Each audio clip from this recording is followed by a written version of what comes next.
Le musée du Louvre lève le voile sur les arts de l'islam, le projet le plus audacieux depuis la construction de la pyramide, et c'est aussi un nouveau symbole architectural de mélange. Après 5 ans de travaux, le public devrait découvrir en septembre un bâtiment avant-gardiste dans la cour Visconti, 2800 mètres carrés consacrés au chef-d'œuvre de la civilisation islamique. Reportage Daniel Wolfrom, Didier Dahan.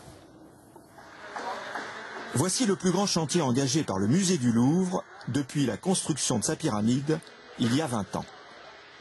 Il a fallu creuser à 15 mètres sous cette cour intérieure, puis vite évacuer des milliers de mètres cubes de terre, sans toucher à la façade classée, le tout à quelques encablures seulement des chefs-d'œuvre du musée et de ses millions de visiteurs.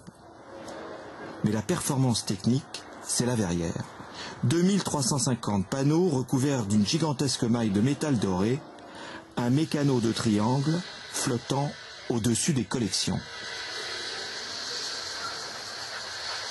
La maille a la particularité de servir à plusieurs choses. Elle est premièrement architecturale, ensuite elle a aussi une utilité de servir de brise-soleil et de filtrer la lumière à l'intérieur des espaces pour la conservation des collections du département des arts de l'islam.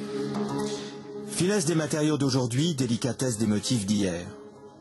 Les arts de l'islam, ce seront 2500 pièces présentées. Elles étaient dispersées partout dans les collections du Louvre, dans ses réserves, ignorées jusqu'ici. Ce département des arts de l'islam a coûté 100 millions d'euros pour un tiers payé par l'État et pour près de la moitié par l'Arabie Saoudite, le Qatar, le Koweït et le Maroc. Mais y a-t-il un danger à se voir ainsi financé par des pays ou des mécènes étrangers ? Ce n'est pas les mécènes qui choisissent un projet, qui le mettent en exergue en quelque sorte, c'est le Louvre qui propose un projet et le mécène n'intervient jamais dans quelque projet que ce soit. C'est-à-dire qu'il acquiesce, il soutient un projet qui est élaboré scientifiquement, muséographiquement par les équipes du musée sans que le mécène n'intervienne. Entre le 7e et le 19e siècle, ces objets raffinés ont été fabriqués par des artistes, de l'Andalousie à la Perse. Rassemblés ici, ils constitueront une des plus belles collections au monde sur la civilisation islamique.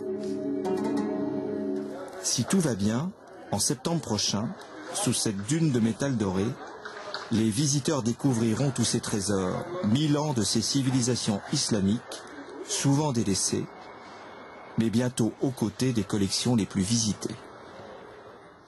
Voilà.